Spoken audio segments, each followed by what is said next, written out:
আজকে গেছিলাম মুখরুচি নামক একটি দোকান, যেটি রয়েছে শ্রীরামপুর পৌরসভার ঠিক সামনের রেলগেটের ওপারে।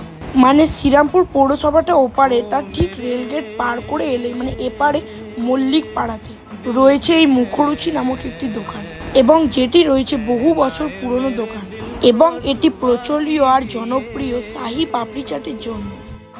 অ্যান্ড ওই দিকটাতে দই ফুচকার ঘুগনি তৈরি করা হয়, অ্যান্ড এই পাশটাতে শাহি পাপড়ি চাট, নিমকি চাট আর ভেলপুরি তৈরি করা হয়। এই শপটি এই জেঠু আর জেঠিমা মিলে চালান, মানে ইনি আর এনার স্ত্রী। লিস্টটা একবার পজ করে দেখে নিন। এখানে প্রায় 10 থেকে 15খানা পাপড়ি চাট একসাথে তৈরি হচ্ছে।